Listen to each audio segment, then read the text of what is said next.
importante porque implica la presentación de un esfuerzo que nos llevó casi más de un año, ¿verdad? Implicó la participación de múltiples expertos, profesores de la universidad, ciudadanos, estudiantes. Fue un esfuerzo bien interesante por entender lo que está pasando en el país, es un problema y todo ese esfuerzo pues se plasma en este informe que ustedes tienen en su mano. Por supuesto que nosotros pasan a dar más información al respecto. Esto no es el único material que surgió de ese libro, sino que en la página de economía de nuestra universidad ustedes podrán ver, por ejemplo, los videos, los materiales, presentaciones, etc. Esto apenas es un resumen de todo ese esfuerzo. Bueno, y eso es lo que estamos haciendo. Esta mañana el estudio se va a presentar en 5 ciudades del país, porque en esas ciudades fue donde recopilamos la información entre otras cosas. Primero, pues yo quiero dejar con ustedes, el profesor Vázquez, de ustedes, el decano de la Facultad de Ciencias Económicas de la Universidad Católica y fue el coordinador académico de este trabajo, el profesor Molino, con la profesora bueno, complicado. A veces requiere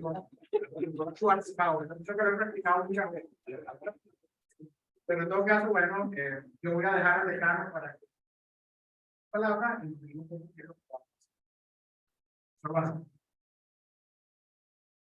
Hacia cambiar un poco el orden del programa, pero me dio primero la darles las gracias por la asistido a la invitación, para agradecerles además la posibilidad de continuar con este trabajo. No es que ustedes lo hayan leído, verán que hay oportunidades de trabajo conjunto. Este trabajo sí tiene un año, más de un año de haber sido diseñado. Y quizás lo que yo podría compartir con ustedes es la fase del diseño del trabajo y su posibilidad de continuación. Se lo invitó a hacer una consulta. El objetivo era estudiar la economía de un texto políticamente complejo. Y era que ustedes recordarán que estábamos saliendo de una interpretación en un contexto de anecdótica mejoría de las condiciones económicas en algunas ciudades y con ausencia de información pública oportuna, transparente. Eso no significaba que nosotros no pudiéramos hacer una evaluación de en qué podía construir una universidad, de un colegio, de un sindicato, podría construir distintas organizaciones de la sociedad civil a hacer trabajo de roles, funciones materiales. Para eso, pues, a la hora de diseñar nuestro trabajo, no pretendimos que se diera documental de gobierno. Pretendimos que necesariamente tuviéramos que ver un cambio en la presidencia de la República o en la Asamblea Nacional para poder entrar de lleno en la negociación social. Elegimos 9 áreas, pues exhaustivas, en las que se me da muy claro que la interpretación de la economía no se limitaba a lo que habitualmente se ve como ocupación, desempleo, presupuesto, pero que pues, es muy importante para nosotros hablar de salud y educación. Y también, los cuales no pudo venir hoy, pero en la educación y salud no lo veíamos exclusivamente como interés social. Es porque implica un costo, siempre implica un costo, proveer de hecho. Y esos costos se pueden asumir tanto en el sistema como no provee esos derechos que con costos en el presente y en el futuro, no solamente para la población que lo requiere hoy, sino para que tengan las condiciones mejores para trabajar, no sea tenemos también entre un trabajo que tenemos directamente el tema del trabajo y de la seguridad social. Ahí podríamos aprovechar parte de lo que el COVID había recogido sobre las condiciones de vida venezolana. Y por esa vía, pues podríamos identificar la necesidad de esa recopilación de información pública que se hace a través de una organización privada. Necesitábamos hablar del tema petróleo. Porque Venezuela es una economía petrolera, como es que ahora el gobierno habla de un modelo petrolero. Y en esas condiciones, pues, hace cómo relacionar la actividad petrolera con otra actividad sobre todo teniendo en cuenta que en los últimos años tuvimos un petrolero extraordinario y eso nos trajo unas condiciones de endeudamiento también diferentes. Justamente porque ya nos había pasado los 170 del siglo XX. Y además en condiciones de excepciones en Estado vigente durante los últimos meses. Necesitamos estudiar el tema de financiamiento, no solamente por la acción pública de la deuda externa, sino del financiamiento privado. No es posible que el país en que la banca no tuviera ese efecto, en que la bolsa de valores no estuviera activa por completo, de que por todas las acciones en pago de deudas que se han tenido durante los últimos años, el gobierno no pudiera seguirse endeudando, pero tampoco pudiera seguir pagando. Y eso implicaron cierre de los mercados financieros también. Ayer Rubén Rivero, que España fuera de recinto, ¿no? Para tenemos que hablar sobre distintas ramas de actividad productiva. Para eso, manufactura, que estaba Gerardo, Lucas estaba en español, entre Gerardo Lucas, que es el que nos ayudó mucho en su producción con los gremios, y en la parte agroalimentaria, también nos costó mucho de lo que se podía hacer en vinculación, no solamente con el igual que nosotros en el país, porque la pérdida sino que los problemas relacionados con el resto de organizaciones del mundo, solamente por la producción, sino la en el caso de todos los problemas que he mencionado, pues la infraestructura es un tema también muy relevante. Es para tener escuelas, hospitales, carreteras, electricidad, agua, internet, todo ese problema de los campos de hablando. Para que, bueno, se reduce mucho dinero, la relación entre el sector público y privado es algo central para nosotros estudiar, no solamente de la perspectiva de que tiene el poder político, sino de la vinculación del sector privado a nivel nacional y regional. Como se aquí internet, que hizo un trabajo de consultas, provechoso para todos nosotros, con una perspectiva no exclusivamente nacional, como a veces se ve en el Estado, cuando se piensa que lo que hay que tener la presidencia de la República para hacer el Estado. Pero de Mérida, la posibilidad de ver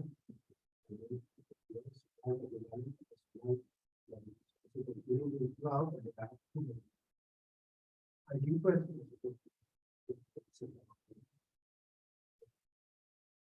la conclusión a la que nosotros llegamos en el trabajo ya es que son comunes. En primer lugar, que como 4 áreas de trabajar. Uno es buscar la colaboración público-privada. Eso no implica necesariamente tener afinidad con los que sino hacer clara la necesidad de esa colaboración pública. En el caso de la medicina, educación, claro. Nosotros pensamos en hospitales y clínicas. En algunos momentos Venezuela se ha visto en conflicto de la salud pública y la privada. Y al ver que se ha sido explícito con la ventaja de la cooperación entre la producción pública y privada.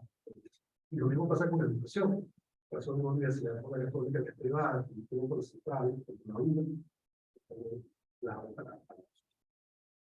Segundo punto tiene que ver con el levantamiento de información estadística.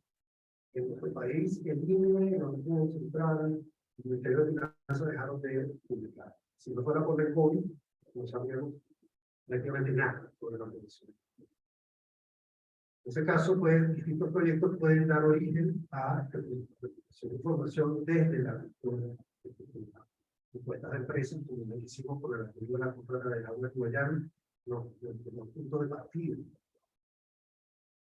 Nosotros ya había propuesto también compilar información sobre enfermedades y de provisión de servicios de salud de Venezuela a través de manera comunitaria. En el caso del doctor vino un grupo de manera voluntaria también privada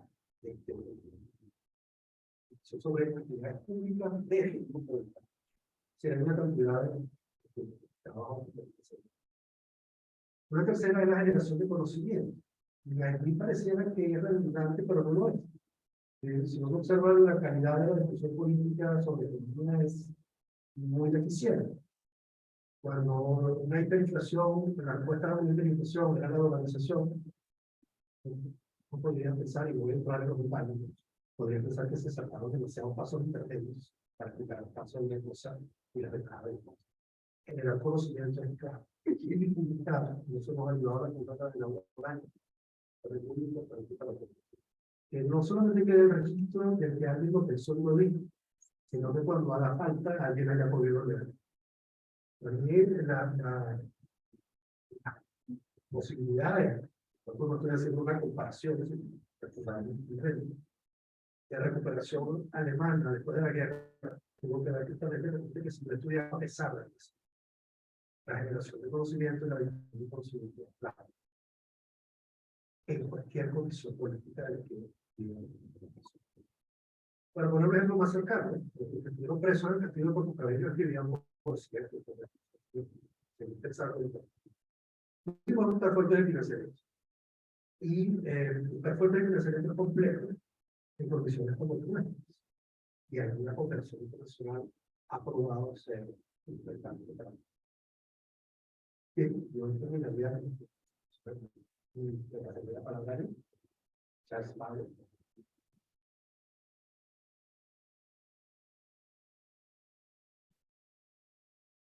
Vamos a cambiar un poco de escenario, así que para girar la cabeza hacia el otro lado.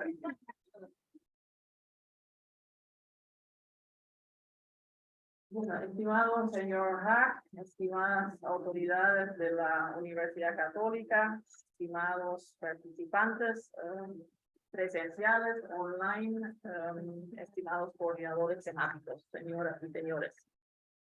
En nombre de la Fundación Konrad Adenauer, sean muy bienvenidos a la presentación del estudio Propuestas para el presente y el futuro de la economía en Venezuela, que elaboramos en cooperación con la Universidad Católica Andrés Bello y con el apoyo del Ministerio de Relaciones Exteriores de Alemania. Este libro pequeño, no, creo que ya lo tienen en sus manos y me alegra mucho que sea pequeño. Es el resultado de una serie de talleres regionales, foros temáticos, reuniones y conversaciones que se realizaron entre octubre del 2021 y octubre del 2022 en torno a los 9 ejes temáticos que el profesor Balza ya mencionó y explicó. Y creo que en el transcurso de estos meses escuchamos, bueno, calculamos, a lo mejor más, conversamos con unas 1.800 personas del ámbito económico, empresarial, académico, político y de sociedad civil sobre sus ideas y propuestas en justamente estas 9 áreas temáticas. El propósito fue escuchar y reunir una diversidad de opiniones e ideas. Y el desafío de los coordinadores temáticos consistió después en elaborar, en base a todo lo expresado, un resumen con propuestas para el presente y el futuro. Agradecemos muy especialmente a todos los que participaron en los talleres regionales y en los foros temáticos. Creo que sin ellos, bueno, hubiera sido imposible la elaboración de este estudio. Y a mis colegas en la oficina les he mencionado 1000 veces, bueno, que uno de los foros que me impactó fue justamente un foro sobre el sector manufacturero, porque ahí, bueno, explicaron unos empresarios cómo lograron mantener su empresa, cómo de repente se reinventaron, hicieron otras cosas, y que realmente creo que hay que agradecer a los empresarios, a los productores, bueno, esto nos lleva también al tema de la agricultura, sus actividades, porque al final, bueno, un país, una sociedad vive también de su sector productivo, de su sector empresarial.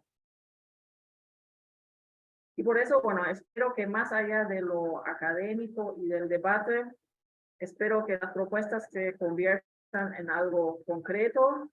Y bueno, en Alemania hablamos mucho del overall o del mono azul que uno se pone para ir a trabajar, a producir, a hacer cosas. Es en alemán el Blaumann. Y bueno, entonces yo lo más cercano al Blaumann o al mono azul que llega, bueno, es este traje, pero creo que es una buena metáfora. Bueno, pongámonos nuestro mono azul para hacer cosas y bueno, el uno de este tipo y el otro de otro tipo y bueno, es un esfuerzo entre todos. Así que bueno, seguiremos también por la Universidad Católica trabajando sobre temas económicos porque al final, bueno, nos interesa el bienestar de las personas.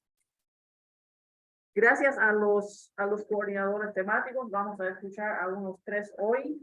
Aprovecho también para agradecer al ex colega Thomas Schaumberg, que al momento de iniciar el proyecto, bueno, estuvo en la Fundación Konrad Adenauer en Berlín. En el transcurso del tiempo, bueno, se entusiasmó y se vino a trabajar en el Instituto Goethe aquí a Caracas, así que también tuvo su participación en el proyecto. Muchas gracias. Bueno, gracias a las autoridades de la UCAP, que realmente, bueno, cooperamos muy bien y muy constructivamente con, bueno, Ronald Barza, Fernando Espíritu, con María Alejandra Paulini. Y creo también, bueno, un momento de acordarnos del padre virtuoso, que desde el principio también, bueno, estuvo muy activo en el desarrollo del proyecto. Agradecer su apoyo y bueno, él, y esta frase me quedó en la cabeza y la cité muchas veces, que él dijo, bueno, que era justamente importante recoger una diversidad de opiniones y esto espero que se haya logrado en este libro. Así que muchas gracias a todos y bueno, a la participación de los ponedores temáticos que ahora, bueno, nos van a explicar algo sobre sus temáticas y antes de esto, bueno, el señor Hack, que muchas gracias por acompañarnos. Gracias.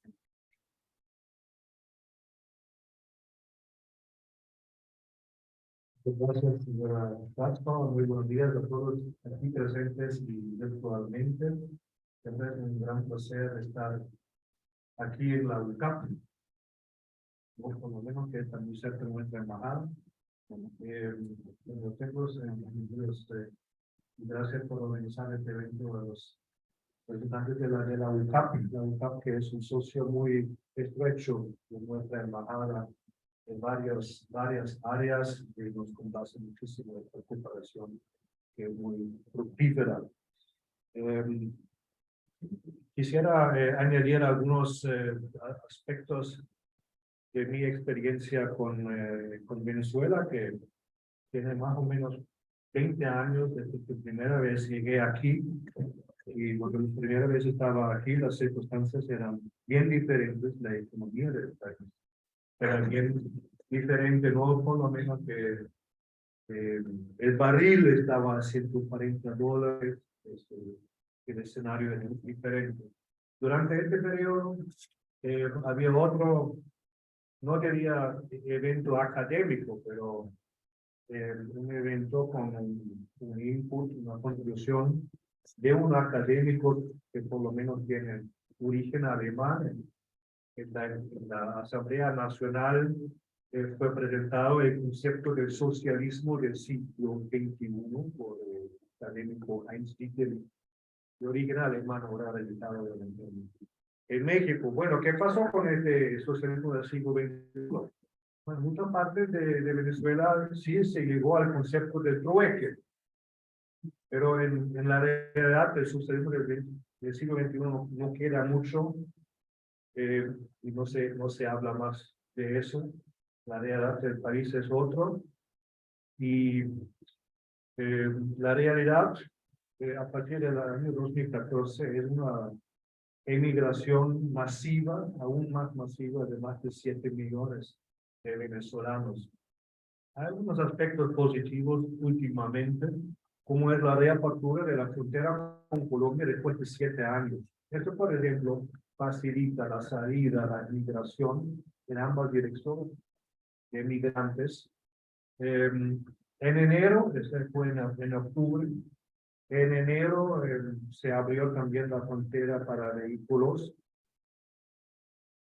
Yo aprovechando en enero de pasar la frontera en moto a Colombia y hasta Quito. Muchas semanas, muchos kilómetros.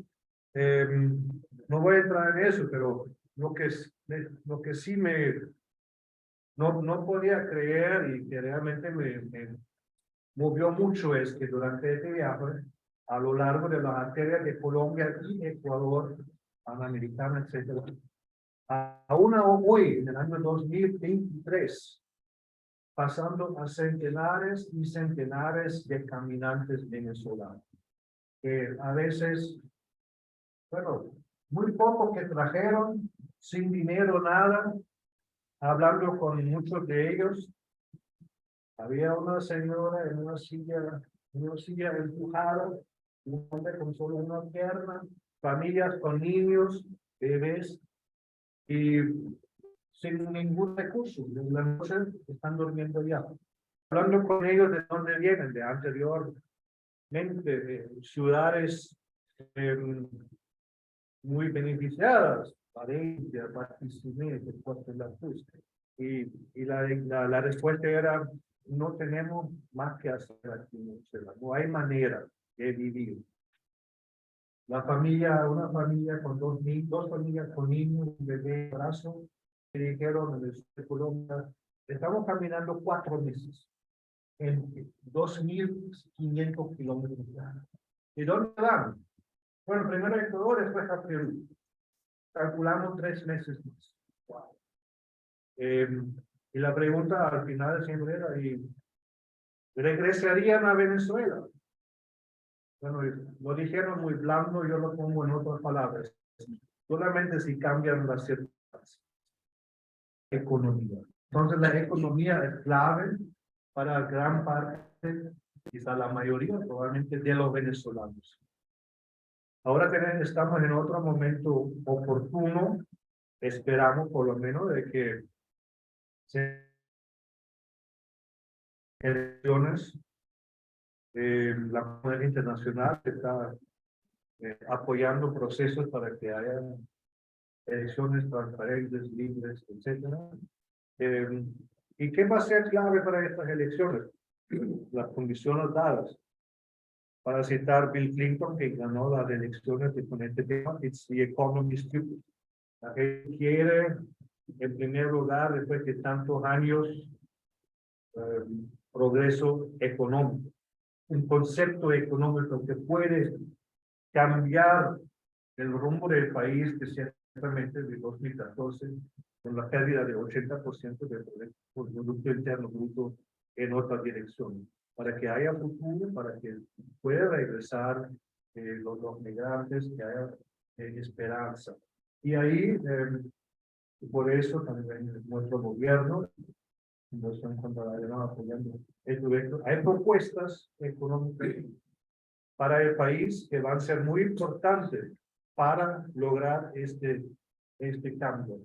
Así que felicito el resultado que hay de aquí, que se va a presentar hoy, y estoy seguro que va a tener un papel importante en los meses adelante. Muchas gracias.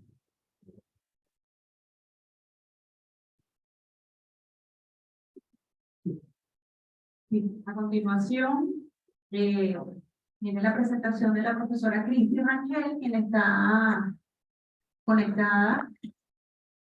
A ver si la profesora Rangel nos escucha. Cristi, hola, buenos días. Muy buenos días para todos. ¿Se escucha bien? Un segundito, que no te escuchamos. Muy bien. Quisiera corroborar que La me pueden profesora Rangel es la escuchar. coordinadora del grupo Sector Público. Ahora, si quieres hablar un poquito sobre la profesora Cristi, el trabajo que hizo. La conectamos acá. Cristi, ¿nos escuchas? Sí, escucho perfectamente. ¿Ustedes a mí? ¿Me escuchan? ¿Hacemos prueba? Hola, ¿se escucha? Veo que la audiencia en línea sí puede escuchar, pero tal vez en el espacio no se escucha. Intento nuevamente.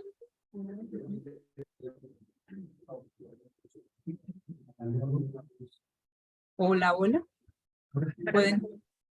¿Pueden escuchar ahora? Hasta ahí llega. Vamos a probar en el otro. Ajá. ¿De nuevo, profe? Sí. Ahora, ¿Prueba de comunicación? ahora sí. Bueno, un cordial saludo para todos desde Mérida.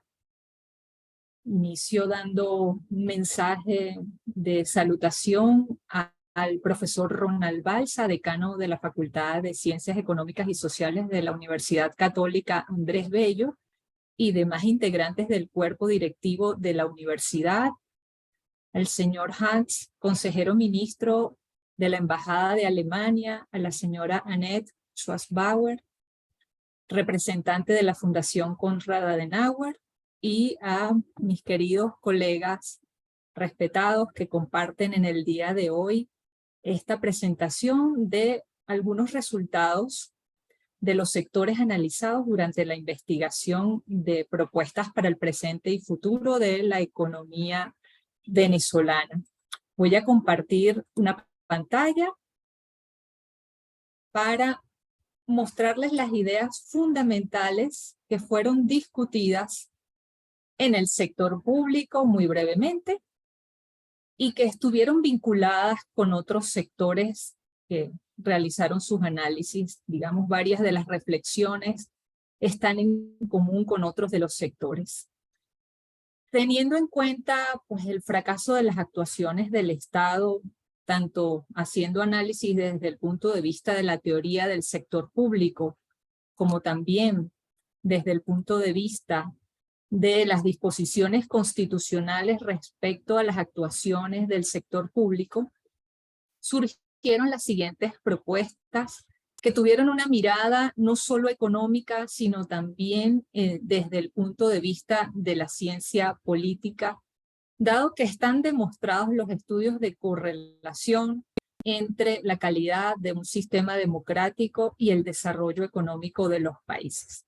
Entonces, unas primeras propuestas que surgieron durante los 4 foros de discusión que se realizaron en el área del sector público fueron impulsar acciones para la transición a la democracia en Venezuela. Se habló de incorporar en la mesa de negociación entre representantes del gobierno de Nicolás Maduro y representantes de distintas facciones de la oposición el fortalecimiento de las capacidades del Estado. Capacidades en la prestación de servicios públicos y capacidades en los trámites.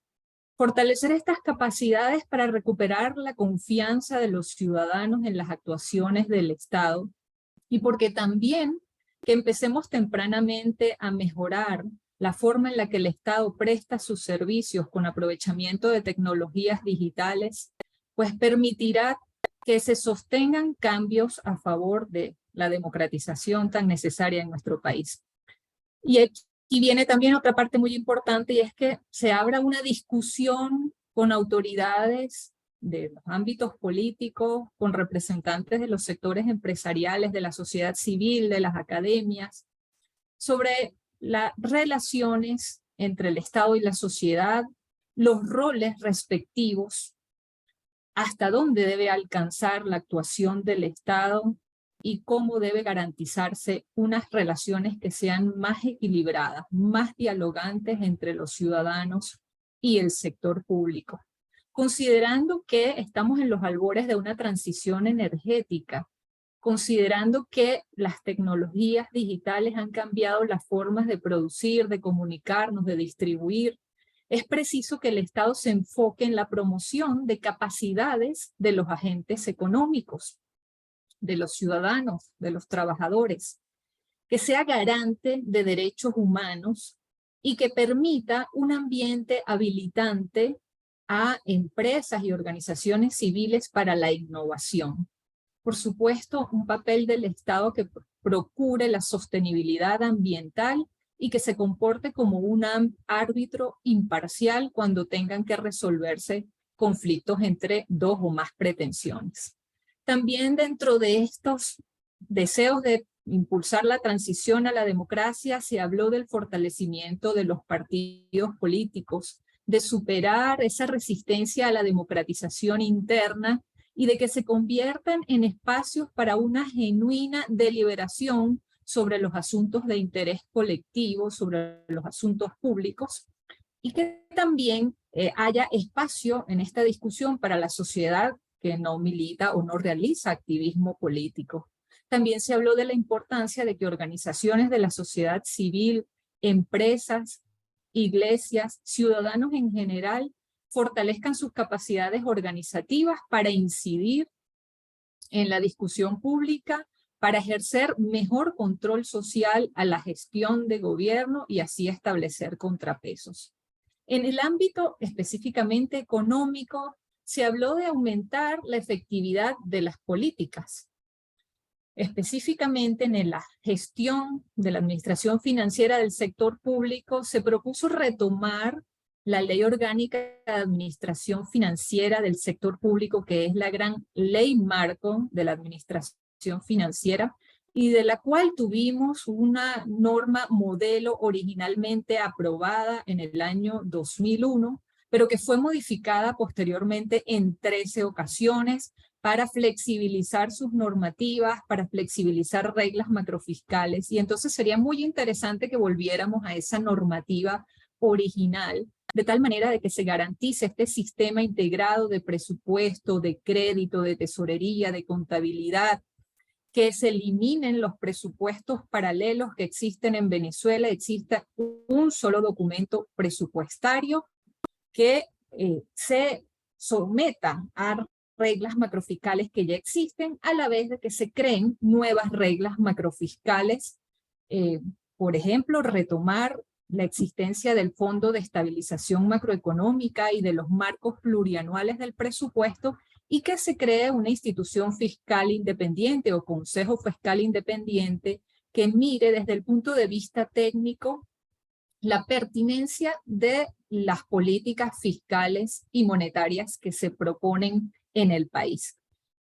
Fue un elemento común también en la discusión de todos los sectores el hecho de que debe garantizarse la transparencia en toda la administración pública. Esta transparencia implica el acceso oportuno, completo, a los documentos presupuestarios del ciclo a los documentos de todo el ciclo presupuestario y también en formato de datos abiertos.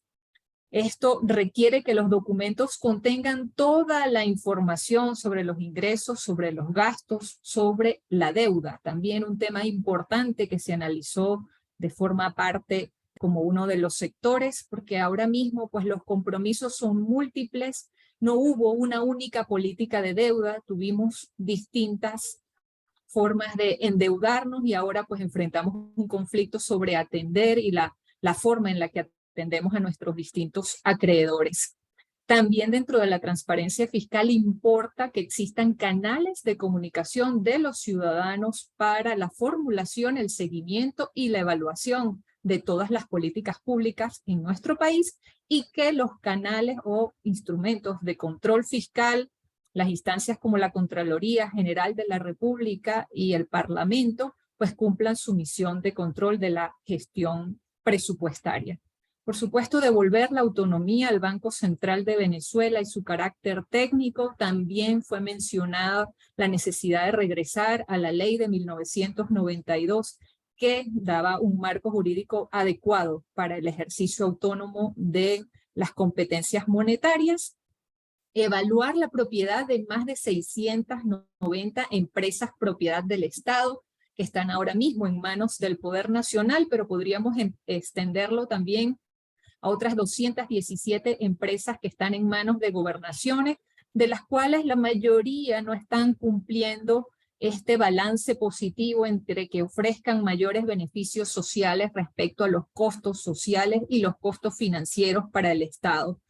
Y una vez hecha esta evaluación y haciendo análisis de lo oportuno o no que deba ser su propiedad, pues abrir a procesos de privatización parcial o total de forma abierta, transparente, verificando el origen de los fondos y permitiendo una competencia genuina en el acceso a estos bienes y, por supuesto, hablar con la sociedad sobre el destino de los recursos de estos bienes que puedan cederse al sector privado total o parcialmente.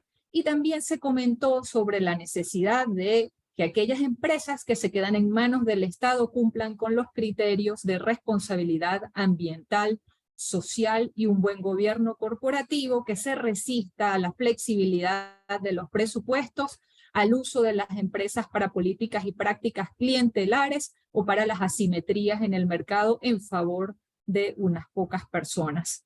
Respecto a los programas sociales, se habló de que deben estar bien focalizados, evitar las filtraciones, los subsidios generalizados que son regresivos y favorecen los intereses de las personas de más recursos, enfocarnos en aquellos sectores de la población que requieren atención exclusiva. Y bueno, por eso fue muy oportuno en esta investigación que se hicieran análisis específicos en el área de la salud y la educación, que tienen todo que ver con este fortalecimiento de capacidades, de oportunidades y de opciones para los ciudadanos. Y también se habló de la importancia de respetar el modelo federal descentralizado que está previsto en nuestra Constitución de 1999 y que ha sido revertido con decisiones del Poder Ejecutivo, recentralizando competencias y sustrayendo recursos que legítimamente le corresponden a gobernaciones y alcaldías, con la subestimación del presupuesto y la eliminación, digamos, abierta del Fondo de Compensación Interterritorial. Por otro lado, respecto al futuro, teniendo en cuenta estos elementos que pudieran realizarse desde ahora, todos los que acaban de comentarse, para garantizar la estabilidad democrática una vez conseguida, deberíamos discutir sobre modificar el régimen de propiedad de los recursos petroleros estratégicos y de la empresa Petróleos de Venezuela, régimen que ha sido considerado por los expertos consultados como perverso en cuanto ha dado excesivo poder a el sector ejecutivo del país, y este a su vez con el poder ha limitado contrapesos y ha anulado la posibilidad de la renovación política, el pluralismo y la alternancia, eliminar la reelección indefinida de autoridades ejecutivas y de todas aquellas autoridades que piensen permanecer en el poder indefinidamente, porque pues, va en contra del pluralismo y favorece la concentración del poder, desarrollar normativas sobre referendos consultivos y revocación de mandatos, recuperar la autonomía y fortalecer el sistema de justicia y órganos de control. Vemos que todas estas propuestas tienen que ver con el correcto funcionamiento de pesos y contrapesos al poder, profundizar el proceso de centralización fiscal y de competencias. Debe aprobarse una ley que quedó prevista en nuestra Constitución, que es la Ley de la Hacienda Pública de los Estados, y en cuanto a la Ley Orgánica de Poder Público Municipal, crear tributos que permitan gravar las actividades primarias para permitir algunos recursos a aquellos municipios que son de vocación agrícola, pesquera o pecuaria y que no tienen acceso a fuentes de financiamiento, y así limitadas sus posibilidades de gestión. Y eliminar la creación, las restricciones que existen ahora mismo a la creación de nuevos municipios, porque quienes hablaron sobre la importancia de un modelo federal y descentralizado destacaron cuán valiosa es la municipalización para garantizar esa proximidad de los gobiernos a los ciudadanos y el verdadero ejercicio de una democracia participativa desde lo local, de abajo hacia arriba. En cuanto a la economía sostenible, se insistió en el fortalecimiento de la función pública, ya que ahora la selección de los trabajadores en el ámbito público pues ha estado sometida a prácticas de nepotismo, de clientelismo o de puertas giratorias que ha limitado la efectividad, y la correcta actuación, y que estas políticas de meritocracia se apliquen no solo para los funcionarios, sino también para aquellos que van a trabajar en el Estado en cargos de libre nombramiento y remoción. Impulsar la reingeniería de la administración pública y de sus procesos, porque tenemos una burocracia excesiva, 32 ministerios, más de 100 viceministerios, más de 4.000 órganos y entes que dependen del poder nacional y que están solapándose en sus competencias. También se habló de la importancia de que exista independencia de agencias regulatorias. Hablamos de aquellas agencias técnicas que podrían dar orientaciones en el sector hidrocarburos, en electricidad, en agua y en otros servicios fundamentales, pero que estas actuaciones estén al margen de poderes económicos y políticos, solo focalizadas en mejorar la calidad de los servicios y que hayan unos mercados equilibrados. Recuperar la autonomía y fortalecer el sistema de justicia y de los órganos de control. Reformar el sistema de seguridad social para garantizar su sostenibilidad en el tiempo y esta compleja situación de ahora tener compromisos con ciudadanos que contribuyeron y aquellos que no contribuyeron y que pues en este momento impide que las personas que no pueden trabajar tengan acceso a una pensión digna, una pensión que les permita satisfacer sus necesidades esenciales. También fue bastante común en varios de los sectores la reforma al sistema tributario, por cuanto en este momento pues, se aleja de los principios de progresividad y de eficiencia. Tenemos múltiples instrumentos de recaudación que están generando una muy pesada carga fiscal a los ciudadanos y a las empresas que están en el sector formal.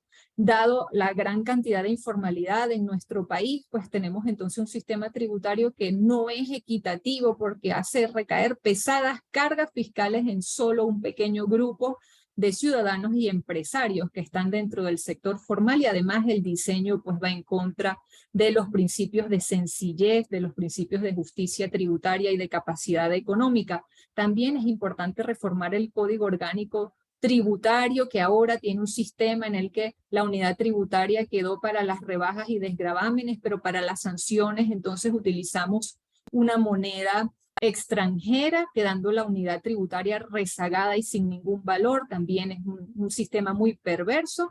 Se propuso finalmente hablar del desarrollo local de los municipios, aprobar esta ley de hacienda pública estatal, reformar la ley de contrataciones que tiene grandes vacíos y excepciones para los casos de contratos acordados en intercambios bilaterales y que no permite la competitividad ni está aprovechando tecnologías digitales para garantizar la transparencia.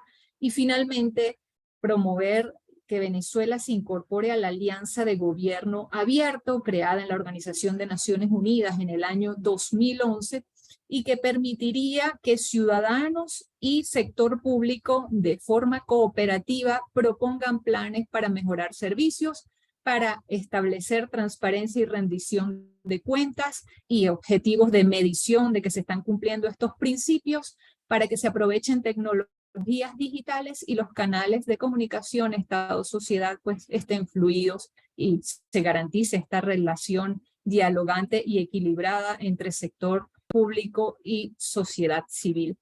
Desde el punto de vista de la institucionalidad, fue común escuchar en todos los sectores la importancia de un fuerte contexto institucional. ¿Para qué queremos una institucionalidad fuerte? Fundamentalmente para resolver conflictos distributivos, para promover incentivos correctos a todos los actores, y sabemos que muchos tienen múltiples intereses, pero tenemos que buscar puntos de acuerdo de tal manera de que se armonicen estos múltiples intereses a favor de la eficiencia y la cohesión social que tanto necesitamos en Venezuela. Muchas gracias a todos por su atención.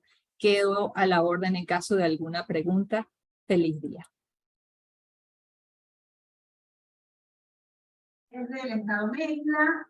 Gracias por su participación y las preguntas vamos a dejar al final, posterior a la participación del profesor Olivero y de sus estudiantes.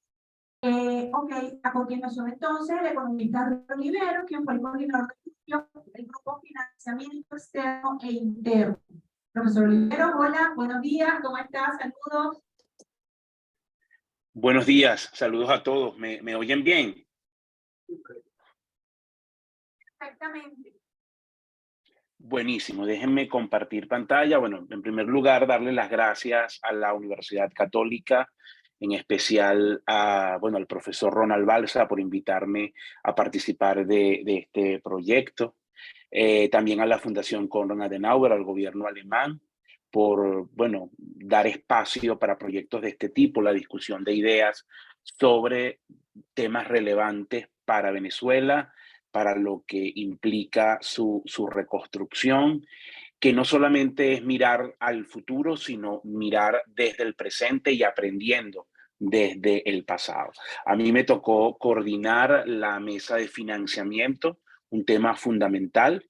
Al final, y también es un tema muchas veces al que no se nos mira con buenos ojos, en el sentido de que está la lista de Niño Jesús, la lista de buenos deseos que hacen los diferentes sectores, pero luego llega la realidad de con cuánto dinero podemos contar, a cuánto dinero podemos acceder, y nos toca entonces priorizar proyectos, priorizar estrategias para, digamos, contar o poder rendir el dinero al que podamos acceder. Y también, por supuesto, las condiciones para acceder a ese dinero, bien sea a través de financiamiento nacional o internacional. Eso fue un poco lo que discutimos en nuestra mesa, así que en los próximos 15 minutos haré un repaso bastante breve sobre los factores que se tocaron allí y que les permite a ustedes tener una panorámica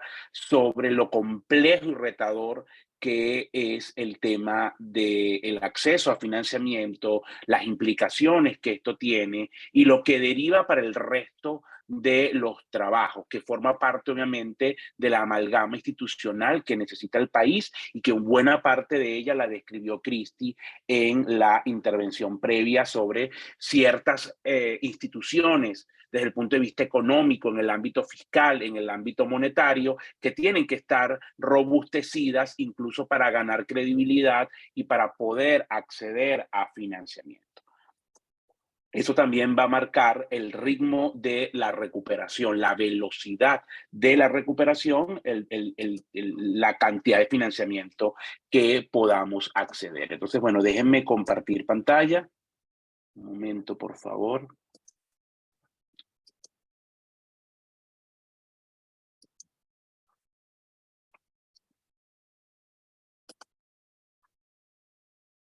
A ver. Me dan un momento que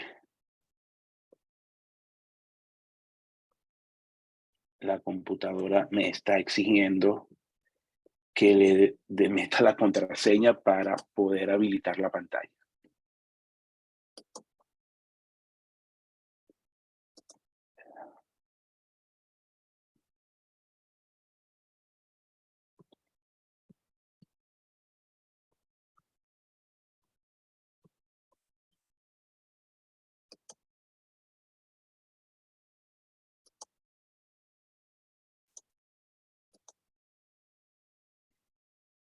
Perdonen allí.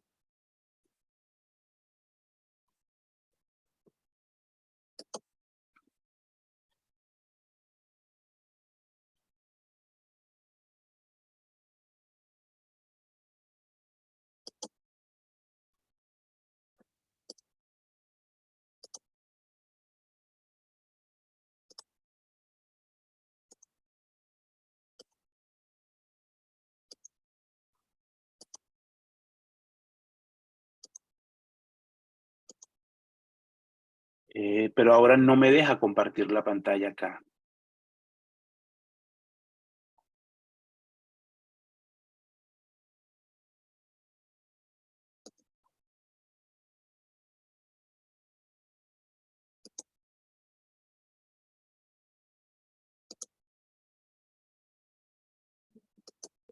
Ahora sí.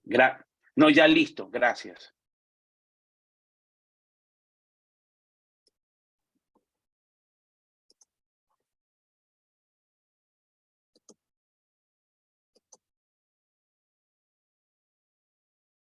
¿Me confirman que se ve la pantalla?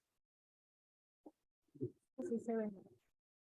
Ok, bueno, muchas gracias y perdonen ahí el retraso, pero es que no me permitía habilitar la pantalla de esta computadora. Bueno, como les decía, aquí un breve resumen de lo que fueron los temas. En nuestra mesa se realizaron 4 foros temáticos enfocados en elementos fundamentales. Uno de ellos, el tema de financiamiento interno, luego mirar el tema del financiamiento externo y los problemas ligados a la deuda, que ese es un gran obstáculo que tiene Venezuela. Esta es una economía que está en impago de deuda, o como se conoce en inglés, default, y eso por supuesto complica mucho el acceso a nuevo financiamiento o la atracción de inversión extranjera, que también fue otro tópico de los que se tocó, y la magnitud, ese fue el último foro, la magnitud de los recursos externos que necesita Venezuela para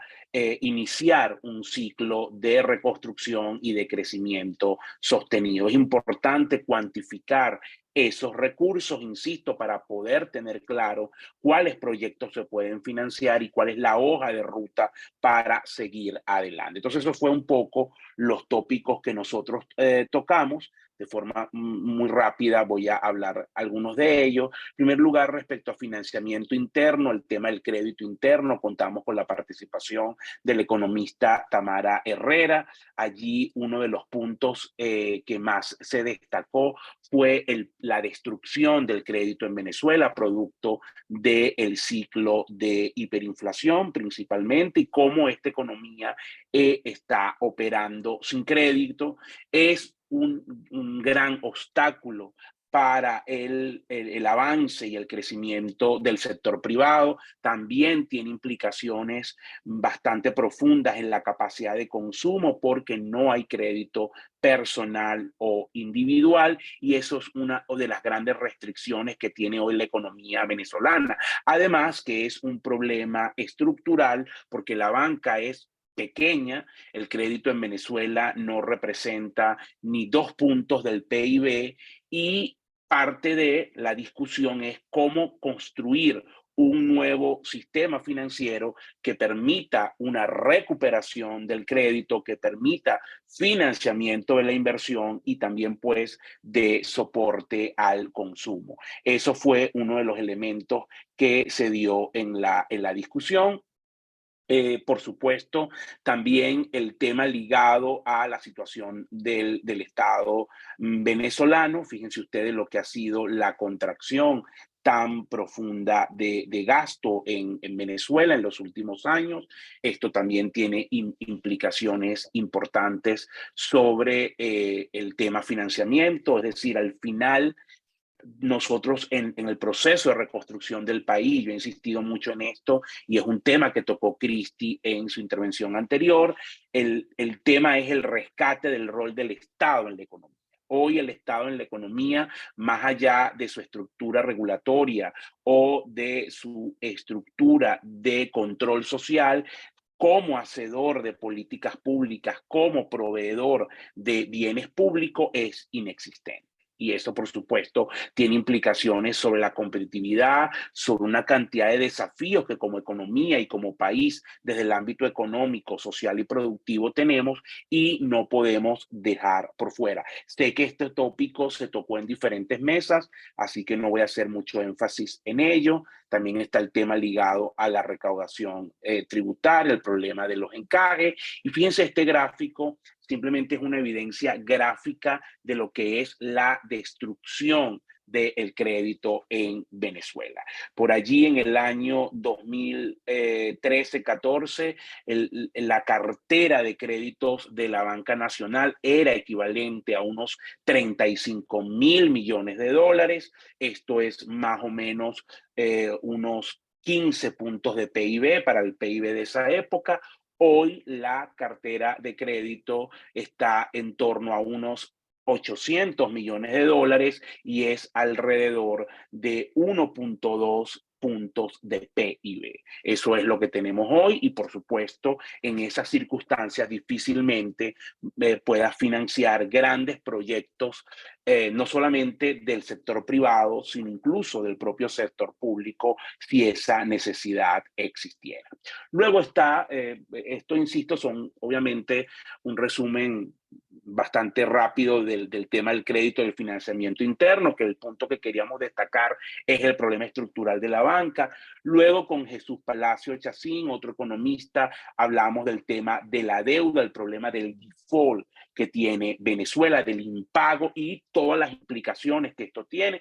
Esto es un gran obstáculo para el acceso a financiamiento, para poder negociar con organismos multilaterales, para poder recibir nuevo endeudamiento de los mercados e incluso para atraer inversión extranjera en un escenario alternativo, porque, bueno, un país que no cumple con sus compromisos de deuda, difícilmente eso conlleva un riesgo país elevado, a unas calificaciones de riesgo bastante negativas que inhiben a muchos inversionistas, sobre todo inversionistas institucionales, a invertir o a entrar en ese país. Entonces, tiene unas implicaciones importantes y esto, por supuesto, hay que abordarlo. Aquí vimos simplemente todos los temas desde cuando estamos en default, los niveles de incumplimientos, cómo ese tema se ha venido agravando con la imposición de sanciones y un punto clave que está allí en el tópico quinto,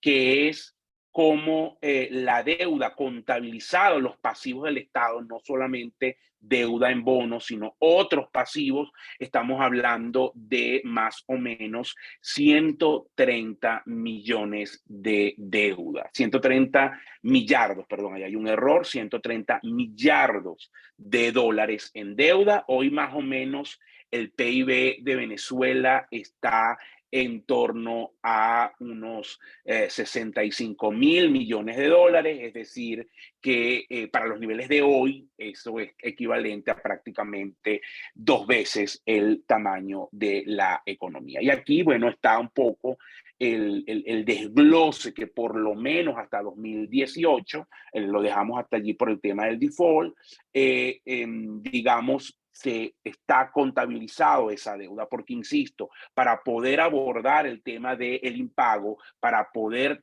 negociar con los acreedores en el escenario que eso se dé, lo más importante, el primer paso es entender cuál es la magnitud, tener una estimación de la magnitud de esa deuda y aquí simplemente pues hacemos un bosquejo del tamaño de los pasivos del Estado venezolano, que como pueden darse cuenta, no son pocos, son significativos y hay una variedad de acreedores importantes. No solamente están tenedores de deuda, están países como el caso de China o de Rusia. En el caso chino, como país es hoy el principal acreedor de Venezuela e incluso también hay obligaciones o hay pasivos con el sector privado en términos de lo que son deudas por nacionalizaciones, expropiaciones y algunas deudas ligadas también al desempeño de Cadivi. Por supuesto, cada una de ellas amerita un abordaje diferente, pero es una gran restricción y es un gran elemento que no puedes dejar desde la reconstrucción para hablar de reconstrucción, ¿no? Este tema a mí me parece fundamental y de hecho es para mí uno de los obstáculos más importantes en un proceso de normalización y de insertar a Venezuela en la dinámica internacional cuando eso ocurra, el tema de la deuda y su impago, ¿no? Y aquí, bueno, está diferentes detalles de eso mismo, fueron temas que se trataron, es decir, que esto se tiene bastante contabilizado, por eso lo paso bastante rápido por razones de tiempo, ¿no? Y lo que está bueno, el problema se agrava por las sanciones, parte de esas sanciones contemplan, hoy Venezuela está en el top 10 de países más sancionados del mundo y muchas de las sanciones contemplan limitaciones para la negociación de títulos de deuda y complican esa negociación. Así que aquí no solamente hay que tener voluntad para hacer frente al problema de la deuda, sino que también necesitas resolver temas sanciones, que pasa por dinámica política y, por supuesto, generar flujo de caja, flujo de ingresos para hacer frente a los compromisos, porque tú vas a negociar y eso no quiere decir que vayan a desaparecer la deuda probablemente se reduzca un poco porque logres un quite, logres un descuento, se extienda en el tiempo su pago, pero tienes que hacer frente y para hacer frente el país tiene que generar suficiente ingreso para las necesidades internas y para poder pagar estos compromisos. Entonces, por eso el reto es mayúsculo, ¿no? Porque el tema deuda nos va a acompañar unas cuantas décadas y ese es un tema que no se puede dejar por fuera. Así que este fue uno de los tópicos que más se tocó en el tema de los foros. Luego, bueno, el doctor Carlos Raúl Delfino tocó en este mismo punto los desafíos que tiene el tema de abordar un proceso de la reestructuración de la deuda, cuáles eran los elementos más importantes a su juicio que esto amerita, el tema de nuevamente volver a los multilaterales, el tema de la discusión de las sanciones, hizo pues comparativos de digamos, también entender el ciclo en el que se está dado o el momento en el que ha dado el default, sobre todo con la caída tan profunda que tuvo Venezuela. Esto fue un punto súper importante que destacó el doctor Delfino, que fíjense ustedes acá cómo Venezuela está hoy entre los casos de mayor contracción de una economía en los últimos años, ¿no? Es el segundo país con la mayor caída acumulada. Y por cierto, por crisis política, noten ustedes en este cuadro que el resto de los que están allí presentes están ligados a una guerra, bien sea civil o militar, excepto Venezuela, que, bueno, está ligado a una dinámica política bien particular, ¿no? Entonces, bueno, esto un poco digamos, lo voy a pasar. Luego también tocamos un poco con Leonardo Buniat, experto en el área financiera, el tema del sistema financiero venezolano. Él destacó un poco el tema de la solvencia, a pesar de un sistema financiero pequeño, con mucha restricción para el crédito, es bastante solvente. También vimos el tema del sistema asegurador, un poco entender, porque siempre pensamos en sistema financiero en Venezuela y hablamos de banco, pero en realidad el sistema financiero venezolano abarca la banca, abarca el sistema asegurador, abarca el mercado de valores y lo que son los microcréditos. Son 4 grandes aristas que cada una tiene sus implicaciones. Hoy estas aristas o estos 4 grandes subgrupos son bastante pequeños y no están a la altura, pues, de poder financiar las crecientes necesidades del sector privado. Les doy solo un dato que surgió en estos foros y es el hecho de que en conjunto el mercado de valores y la banca pueden tener recursos para financiar en el orden de unos 1.200 millones de dólares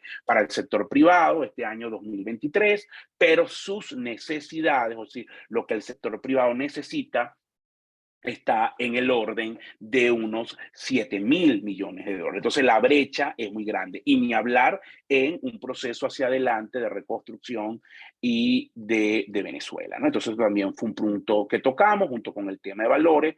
Esta presentación después podrá ser compartida, yo la estoy pasando muy rápido para no extenderme mucho en el tiempo, un poco los detalles de los temas que vimos. Me quiero quedar un poco para cerrar y no seguir abusando del tema del tiempo, de elementos claves que creemos nosotros deben ser, digamos, puntos importantes, ¿no? A ser tratados. El primero de ellos, obviamente, todo lo que tiene que ver con el avance, la dinámica política y la discusión del tema de sanciones. Ese es un elemento clave que puede dar pie a un proceso de negociación de deuda y de todo lo que implique de entrada a organismos multilaterales. Luego, también es clave notar cómo están surgiendo, en la medida que no hay financiamiento tradicional, como lo vemos, hay nuevas fuentes opacas y cómo eso repercute pues en la economía venezolana en este momento, que también tiene que ver con el tamaño de, digamos, de la economía negra, la posibilidad de llegar a acuerdos con algunos actores, algunos acreedores por parte del gobierno, sobre todo países, y de cuáles pueden ser esos compromisos. Los temas ligados, esto también se ha tocado en otras mesas, a la entrega por parte del gobierno de activos que tomó en el pasado del sector privado y que hoy está entregando a otros actores del sector privado, y cómo eso puede repercutir en temas de derechos de propiedad. El punto de embargo de posibles activos de Venezuela en el exterior, en un proceso, en la medida que se normalice la situación de Venezuela a nivel internacional, en el caso que sucede, como algunos acreedores pueden buscar tomar bienes de Venezuela en el exterior. Ahí el caso más importante es Citgo, ¿no? Pero esos son temas que no se pueden dejar de ver. Me había faltado un punto aquí. Y bueno, otros temas importantes es al final, en este contexto, entender un poco qué pasa si la negociación no avanza, qué sucede en un clima de incertidumbre en el que no se normalice la situación política, qué ocurre con el tema del Estado, el avance de la dolarización o la no reestructuración del Estado, un Estado incapaz de poder hacer frente a sus compromisos, cómo se da el tema con los aliados internacionales y, por supuesto, estimamos unos activos en el exterior por el orden de unos 23.000 millones, y qué pasa si esos activos se terminan quedando en manos de acreedores. Entonces, en conclusión, para cerrar, el tema de la deuda, el tema del financiamiento es una de las aristas más complejas de la reconstrucción de la economía venezolana. Creo que no puede, digamos, minimizarse. No solamente es partir del optimismo de que el país pueda avanzar, yo me anoto en esa idea, pero con los pies en la tierra. Estos temas ligados a compromisos que debemos y ligados a la posibilidad de levantar recursos van a condicionar la velocidad de la recuperación de la economía venezolana y no pueden dejarse por fuera. Nuevamente, muchísimas gracias a la Universidad Católica, a la Fundación Konrad Adenauer y al gobierno alemán por permitirnos discutir este y otros temas y, bueno, generar o permitir que se dé este debate de ideas. Muchísimas gracias. Por acompañarnos. Espero que su agenda le permita esperarnos un ratito para la ronda de preguntas y respuestas. ¿Me escucha? Sí, sí te oigo. Sí, tengo media hora hasta las 12:05 para estar. Escuchamos entonces al profesor Clemente, quien es el coordinador de agricultura, y luego hacemos la ronda de preguntas y respuestas. Adelante, profesor. Bueno, muchísimas gracias. Acérquelo. Bueno.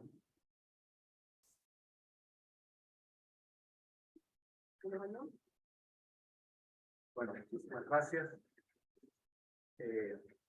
Para seguir, me toca el privilegio de ser el único coordinador de los expositores que toca estar presente. De todas maneras, saludo a los que están actualmente presentes y a los que nos acompañan virtualmente.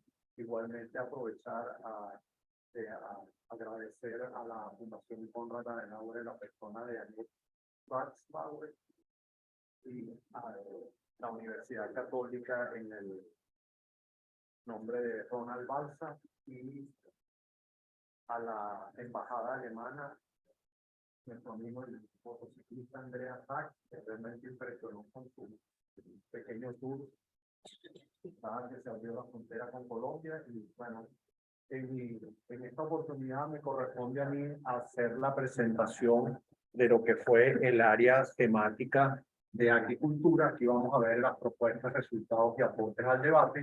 Siguiente. El objetivo de esta presentación es básicamente ver tres elementos. El primero, hacer simplemente una contextualización de los 4 foros que se dieron y los temas que se abordaron dentro del marco del proyecto. En un segundo tópico, ver el tema de compromiso, disrupciones, oportunidades y conflictos que enfrenta el sistema alimentario. Y aquí es importante pensar en la transversalidad de esta presentación.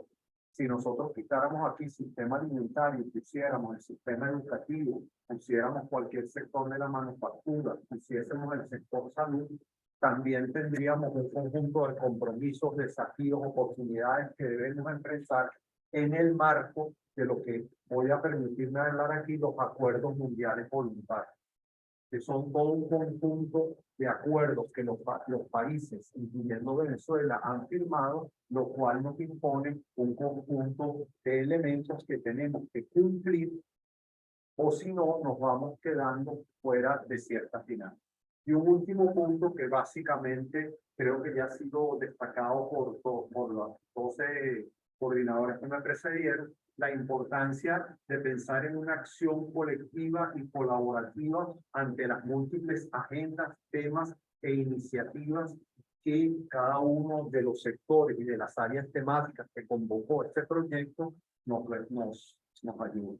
Y el otro punto es avanzar en la materialización de iniciativas planteadas en los foros, que de alguna manera pues, puedan darle continuidad a este esfuerzo. Con respecto al marco del sector dentro de esto, se dieron 4 foros, como bien mencionaban los coordinadores anteriores. En el caso agrícola, tuvimos un primer foro que tuvo como idea situar desde el punto de vista regional, es decir, a lo largo de todo el país, cómo estaba el sistema agroalimentario. Y aquí tuvimos como grandes aliados a la Red Agroalimentaria de Venezuela, quien es una organización que ha venido trabajando sistemáticamente en lo que ellos han denominado el sistema de información regional. El sistema de información regional es una iniciativa que vienen desarrollando y que ya lleva casi 3 años y da reportes cuatrimestrales en 3 grandes encuestas. La encuesta socioalimentaria, encuesta del volumen de producción de agrícola, animal y vegetal y el comportamiento de los precios. Esto lo hacen en 9 regiones, 22 subregiones y 113 poblaciones rurales. El punto importante aquí, ya como subproducto para esto, fue que la región de Guayana se incorporó en este año para los informes que está haciendo en una alianza con el Centro de Estudios Regionales de la Universidad Católica en Guayana, donde ya en el observatorio de Guayana ya pueden ver ustedes algunos de los resultados que se dieron aquí. Entonces, es importante, para el segundo punto, trabajamos el tema de opciones de financiamiento, teniendo como gran contexto el área que coordina ASDRUA, donde aquí lo que hicimos fue tratar de focalizar esos 4 elementos que mencionaba ASDRUA en su presentación anterior, en el caso específico del sector agroalimentario. ¿Qué está pasando en la parte de seguros? ¿Qué está pasando en la parte de la bolsa? ¿Qué está pasando en la parte del financiamiento, tanto del microcrédito como del banco, en el sector? Y es importante destacar que a lo largo de esto nos acompañaron 17 ponentes y tuvimos más o menos unos 1.500 asistentes a lo largo de los 4 foros. En los siguientes foros, el tercer foro tuvo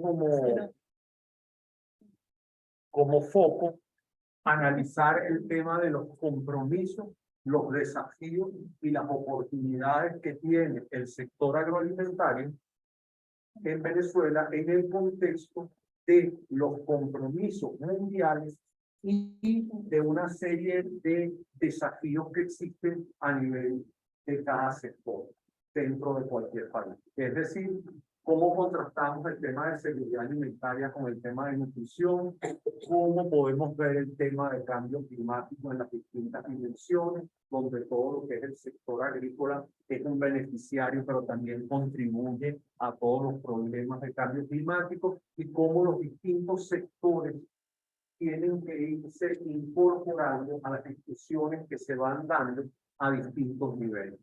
Y luego, un último, el cuarto foro tuvo como foco el tema de las políticas públicas y el tema de la transición digital. Aquí, en este punto, es importante destacar cómo hay todo un conjunto de iniciativas que a nivel regional, cuando digo regional, de todas las Américas, se están dando en temas de observatorios de políticas públicas, donde también hay grandes oportunidades de insertar a Venezuela en alguna de estas trabajos. Y por el otro lado, todo el tema de la influencia de las nuevas tecnologías en el quehacer agrícola, en el agroalimentario, en el sistema más amplio, que ya lo vamos a ver un poco más adelante. Y lo importante aquí es que el tema de las nuevas tecnologías nos vuelve a cruzar por todos los sectores. El tema de la educación, el tema de la salud, cualquier sistema industrial, todo lo que se quiera ver con el tema del sector público, ya lo mencionaba. Entonces, y de alguna manera también a Rural. Entonces, todo este tema de nuevas tecnologías es un elemento transversal que debe estar muy presente en cada uno de los esfuerzos que se van a hacer de aquí en adelante como producto de este proyecto. Entre los acuerdos mundiales voluntarios, es importante destacar, en el caso específico de la agricultura, pero pudiésemos hacer una lámina como esta para cualquier sector. La agricultura enfrenta 4 grandes compromisos: aumentar la producción, reducir el impacto ambiental, reducir desigualdad y pobreza y proveer alimentos para una dieta saludable, nutritiva y accesible. Para esto no podemos pensar de una forma pequeña, hay que pensar en una forma mucho más sistémica e integral, y es lo que nos lleva a las cadenas agroalimentarias o a las cadenas de los sistemas alimentarios, donde esto está compuesto por distintos eslabones y cada uno de estos eslabones tiene un conjunto de desafíos que debemos ver. Si ustedes miran al lado derecho de su pantalla, vamos a ver los acuerdos mundiales voluntarios que se han venido firmando a nivel del mundo. Así tenemos en una primera parte los firmados en el año 2015, que es la Agenda 2030 y todo lo que fue el Acuerdo de París. Y así nos vamos desplazando hacia la derecha, vamos viendo cómo van surgiendo nuevos acuerdos que son crecientes, con metas y cada vez su complejidad es mayor. Y cada uno de los países tiene que ir desarrollando la institucionalidad para poder ir tomando ventaja de cada uno. En este caso específico, insisto, lo pudiésemos hacer para cualquier sector, porque un mapa como esto existe para todas las áreas que estuvieron incluidas en el proyecto. Vamos a ver el caso de lo que fue los sistemas alimentarios. Y aquí hay un punto importante. En el año 2019, el secretario general de Naciones Unidas llamó la atención que de no ser mucho más ambicioso y no avanzar a mayor velocidad, haría imposible cumplir en el 2030 los compromisos que se ha establecido la Agenda 2030. Y para ello decía, si la agricultura no resuelve los problemas básicos, nos va a ser imposible cumplir con muchos de estos objetivos. Porque cada uno de los 17 objetivos está vinculado de manera directa con el sector agrícola y con muchos otros sectores. Y eso nos llevó entonces, o eso llevó al secretario general a convocar lo que fue la cumbre de los sistemas alimentarios en 2019 para ser realizada en el 2021. Y ahí nuevamente vuelven a surgir otros compromisos. Y todo lo que es la parte correspondiente a cambio climático, cada vez tenemos mucho más. Aquí quiero terminar simplemente con un punto. Todo eso está terminando en un tema de financiación. Y si los países, las empresas, los individuos no cumplen con compromisos básicos, cada vez va a ser más difícil acceder a financiamiento.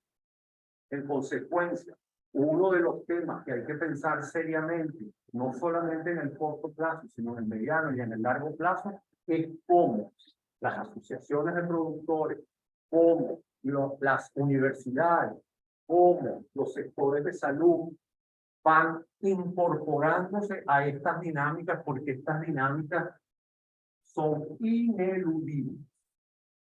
Esto, por otro lado, nos lleva a que nosotros al lado izquierdo tenemos a un país, y aquí el país lo hemos dividido de diferentes maneras. Entonces, cada uno de esos focos es impactado o puede tomar ventaja de las dinámicas que se van generando del lado derecho.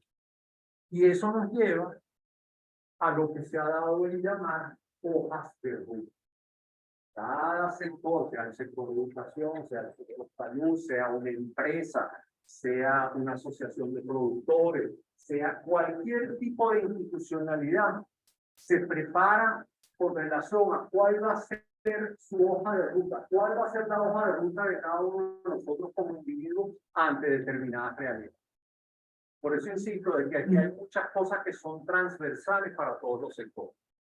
En el tema que nos ocupa, que es el sector alimentario, tenemos 4 grandes focos, que es mejorar los medios de subsistencia y la prosperidad, conservar la naturaleza, tener un suministro resiliente y fortalecer asociatividad, alianzas y mercados.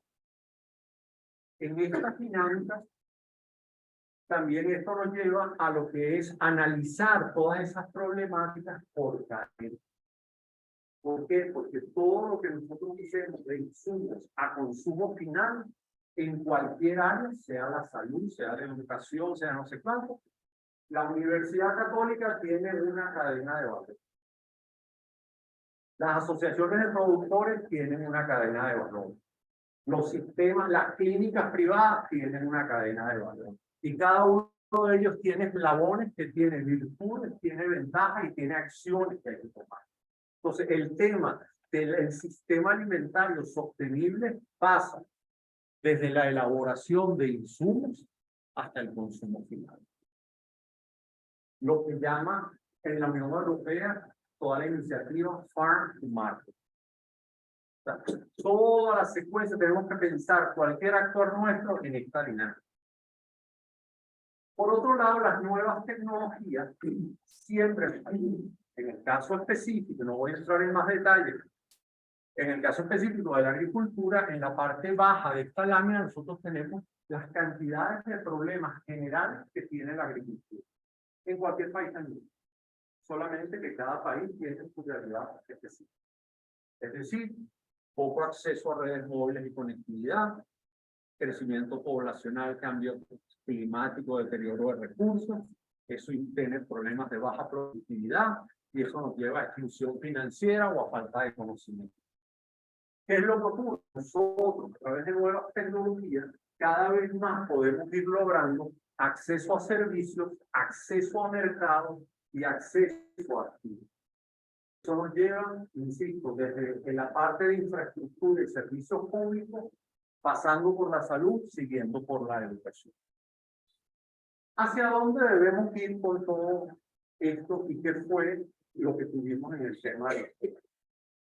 La importancia de una plataforma de sostenibilidad. Los problemas son demasiado complejos y no se pueden resolver por una sola organización.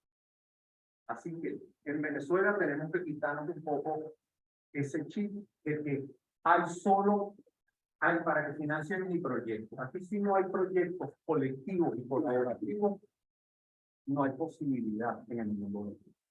Entonces, plataforma de sostenibilidad que tenga como objeto mejorar medios de vida, fortalecer la demanda y la capacidad adquisitiva, conservar recursos y tener una oferta que sea sostenible.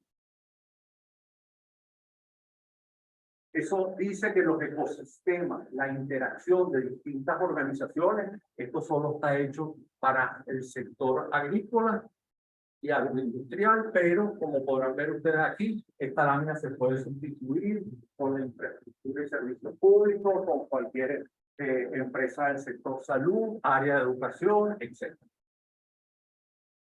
Aquí lo importante es cómo nos movemos de una acción individual a una inversión colectiva.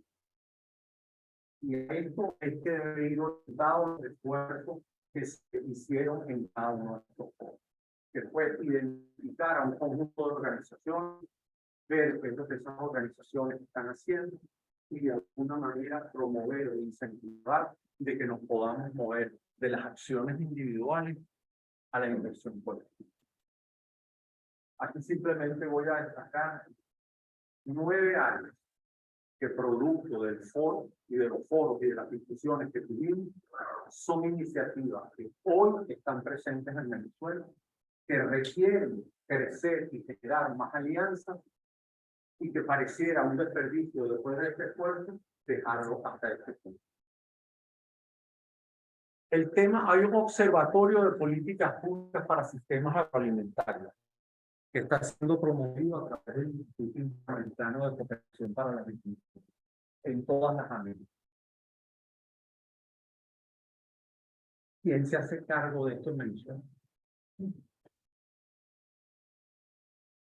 El Instituto de Políticas Públicas Agrícolas, el IPAG, de FEDEAGRO, que fue un gran aliado a lo largo de todas las actividades que se hicieron en el área, ha venido trabajando mucho en este tema. Aquí volvemos al punto de la gran significación que tienen los acuerdos mundiales voluntarios. Y si no se trabaja de forma colaborativa, no hay posibilidades de acceder a la publicación. Luego, el fortalecimiento de gestión de información pertinente para el sector agroalimentario. Aquí quisiera destacar dos grandes ideas. Número uno, algo que ha venido promoviendo la Facultad de Agronomía y Veterinaria de Maracay, es avanzar, tratar de pensar en una biblioteca digital en consorcio universitario. ¿Cómo aliar el sistema de biblioteca para que el patrimonio existente y el que esté por venir no se pierda y no desaparezca? En ese sentido, también vale la pena destacar la labor que ha venido haciendo la red agroalimentaria de Venezuela con el grupo Intiolán, que también estuvo apoyando a la iniciativa que mencionó Roland al comienzo, de la generación de un atlas digital agrícola. Es decir, que podemos nosotros ver todo lo que fue el censo agrícola y la iniciativa que ha venido haciendo la red agroalimentaria con su sistema de información regional, cómo podemos ver a nivel de parroquia dónde están ubicados. ¿Cuáles son las parroquias? ¿Cuáles son los municipios que realmente producen terror? ¿Cuántas personas viven allí? Eventualmente, ¿cuál puede ser el estado de salud de las personas que están allí? O sea, lo que quiero hacer con esto es que hay iniciativas que de alguna manera pudieran apalancar cosas que han surgido en otras áreas más, como se hablaba en el caso de salud, de cómo ver cómo se encuentra eso a nivel de todo el país, cómo determinados tipos de población, el caso de la infraestructura y servicios públicos, y de alguna manera seguir adelante. Perdón, luego, el tema de pérdida y desperdicios de alimentos.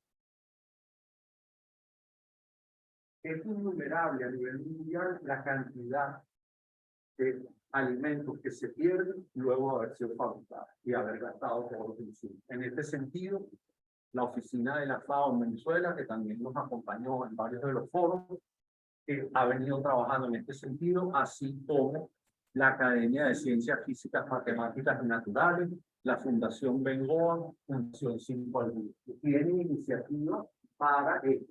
Entonces, si uno pudiera hacer esto con los mercados municipales o con los mercados populares o las mismas cadenas de supermercados, ¿cuánto se está perdiendo y cómo yo puedo mejorar toda esta parte de pérdida de alimentos? Tema de seguridad alimentaria y nutrición. De igual manera, ya hay un conjunto de organizaciones, vuelve a estar la Academia de Ciencias Físicas y Matemáticas, el Programa Mundial de Alimentos, la Red Agroalimentaria, la FAO, y aquí se planteaba la posibilidad de generar algún tipo de alianza con el POI para poder mejorar o incorporar algunos de estos temas o aprovechar todo el esfuerzo muestral que ha hecho el POI y entonces acompañarlo en alguno de estos otros temas. Igualmente, el tema de sanidad agropecuaria e inocuidad de los alimentos, hay organizaciones que están trabajando en esto. Ya tuvimos el problema con el dragón amarillo, que es una plaga que acabó con gran cantidad de los cultivos de cítricos. Hoy tenemos un poco más de moda lo que llaman el caso de las musáceas, donde también ha aparecido un nuevo una nueva enfermedad que puede acabar con esto. Entonces, ahí hay temas que hay que abordar y toda esta valla de calidad, cuando estamos pensando en exportación, es más complejo, pasa por el cumplimiento de un conjunto de normas. La red agroalimentaria, que ha venido trabajando mucho en pequeñas poblaciones rurales, también aquí la idea es ver de qué forma podría generarse algún tipo de alianza para, aprovechando que es la parte muestral, vincularlo para temas más específicos de carácter rural, donde a pesar del sentido común, no lo dice, un porcentaje muy alto de la población venezolana vive en esas zonas. Y además depende fuertemente del sector. Luego, en el tema de las instituciones financieras, también pues se estuvo hablando tanto con la Bolsa de Valores de Caracas como con Bolsa, y ellos han venido desarrollando las limitaciones más de estructura que planteaba Gruber, algunas iniciativas en ese sentido. Y finalmente, el tema de sistemas alimentarios sostenibles, donde, digamos, hay organizaciones donde se ha tratado de avanzar un poco a la incorporación de temas de cambio climático, temas de finanzas sostenibles y ver de qué forma tiene la construcción de algunas hojas de ruta para algunos sectores que ya están haciendo algunos esfuerzos. Bueno, con esto yo diría que son como los 9 temas de forma como consolidada que tuvieron cobertura. Hay bastantes organizaciones que han sentido se han sentido muy estimulados, y algunas incluso se han acercado a la Universidad Católica con la posibilidad de ver qué posibilidad, o sea, qué mecanismos podría haber para seguir buscando y trabajando en equipo. Y creo que lo que tratamos de hacer aquí fue rescatar iniciativas que hoy existen en el país y que de alguna manera tienen organizaciones detrás que están haciendo un esfuerzo, pero que, como bien decía Rubén, se encuentran con la realidad de que el financiamiento como mecanismo es importante. Y aquí yo quisiera, para cerrar, destacar, no solamente es un tema de financiamiento, sino es un tema de capacitación y formación de cómo estructurar los proyectos para poder accesar a determinados tipos de recursos. Entonces creo que eso también es un elemento, y yo diría que transversalmente todo este tema de capacitación permea en todos los temas que fueron abordados por el área de la. Bueno, muchísimas gracias nuevamente a los asistentes.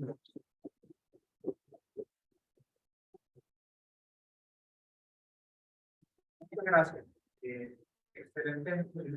Antes que nada, paso al periodo de producción de encuesta. Yo quisiera que el equipo coordinador de varios informes.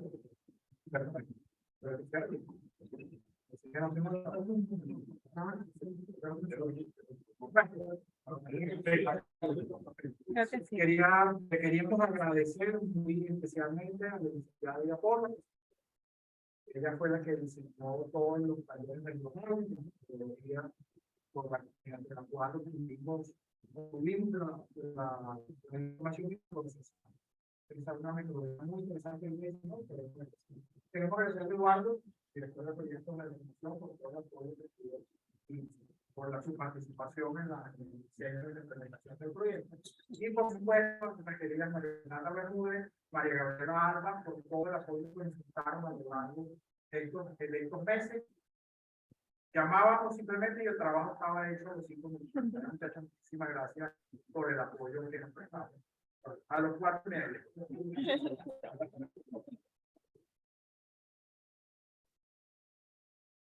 De acuerdo al programa del día de hoy, tenemos una ronda de preguntas y respuestas. Vamos a empezar por asistentes a la presencial aquí. Por favor, si tienen alguna pregunta con respecto a los coordinadores, adelante, por favor. Adelante. Yo no sé si ellos te escuchan por eso. Si quieres te acercas un poquito. Sí, yo no creo que no está sirviendo. no, si quieres, sí. No.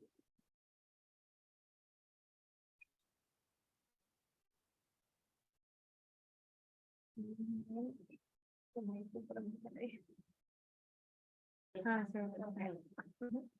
Hola, buenos días. ¿Me escucha, Olivero? Sí, te oigo.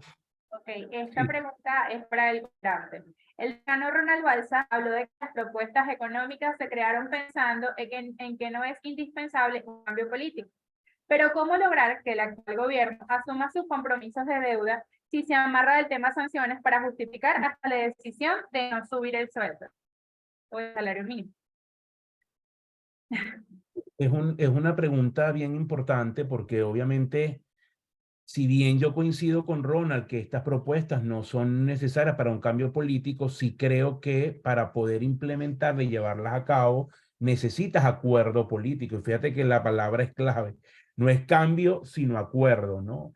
Y justamente el tema sanciones pasa por revisar o por alcanzar acuerdos políticos entre las partes, entre el gobierno, la oposición, la comunidad internacional, para que esas sanciones puedan ser revisadas, eventualmente levantadas y efectivamente poder iniciar un proceso mucho más estructurado de reestructuración, de negociación de la deuda. Porque, insisto, ese proceso no solamente lo puede hacer el gobierno solo por la magnitud o la cantidad de acreedores involucrados, sino que también pasa por acompañamiento internacional, sobre todo de organismos multilaterales, principalmente el Fondo Monetario Internacional y el Club de París, que son dos entes internacionales claves en procesos de reestructuración de deuda. Entonces, ameritan esa construcción de acuerdos políticos.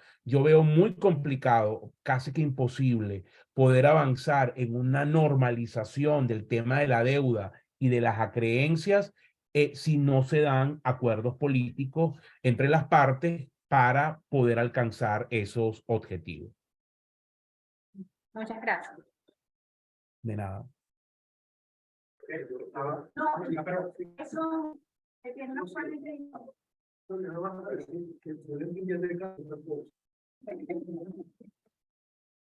puede.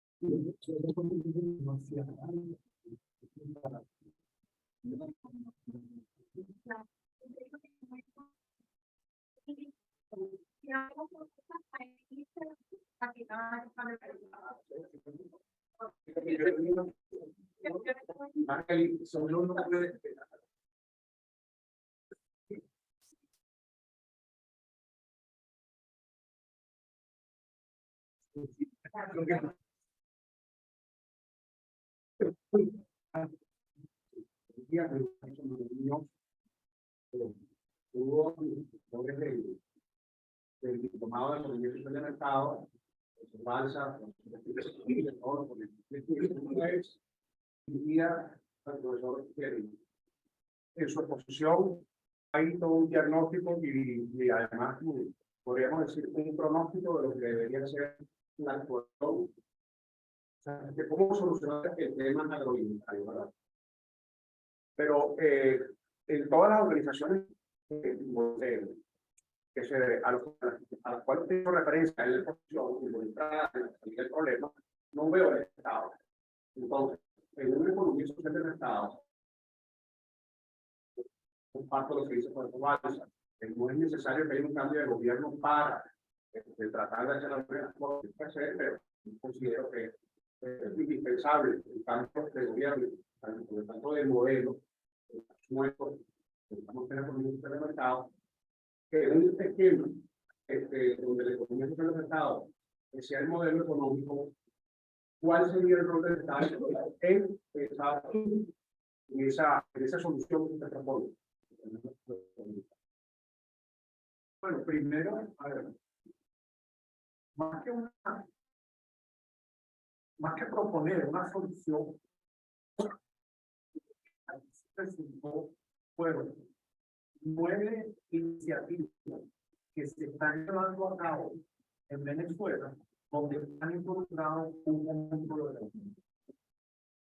En ningún momento se ha dicho que debe excluirse el Estado. ¿Sí? Obviamente que existe un comportamiento del Estado en general que ya fue descrito por el caso de que de alguna manera tendrá que permear de acuerdo a las circunstancias a cada uno de esos.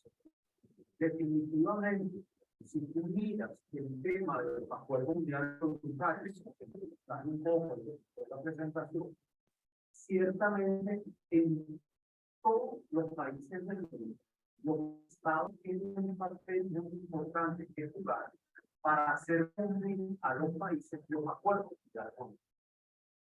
En consecuencia, de ahí se derivaría el conjunto de acciones que tienen los estados que jugar para lograr eso. Vamos a poner un ejemplo. En septiembre del año 2000 se crea un decreto que es crear la Autoridad Nacional para el Cambio Climático. Y al mismo tiempo se crea una comisión asesora de la presidencia para el cambio climático. Después viene en noviembre del 2001, donde se llama el informe N13 de los países, donde los países a través de su plantean cuáles son sus niveles de cumplimiento con respecto a un conjunto de metas para temas de cambio climático. Y en la COP26, que fue en octubre de ese año,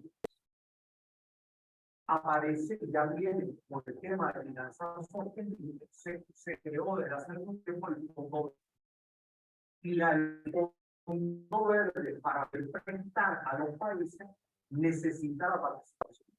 Y para que el país esté registrado en el Fondo Verde, tiene que haber nombrado una autoridad de cambio climático y una oficina de cambio climático. Porque de lo contrario, tú no puedes ni siquiera entrar al tema de los cambios.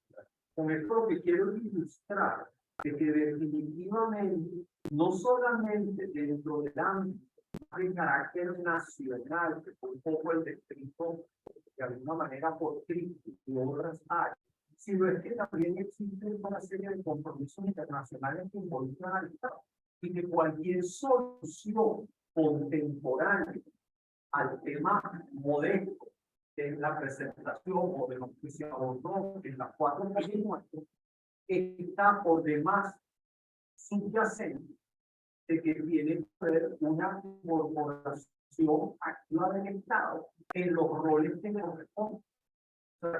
Solamente voy a agarrar, si tú ves la lámina esta cuando se habla de sanidad e inocuidad de los animales, quien puede decretar que hay problemas de sanidad o algún tipo de plaga o enfermedad es el Estado, independientemente de que quien sufra al día de hoy son los que cultivan musáceas. Entonces, definitivamente el Estado tiene un rol preponderante que entrar. Vamos más allá. Ya lo planteaba a Cuba.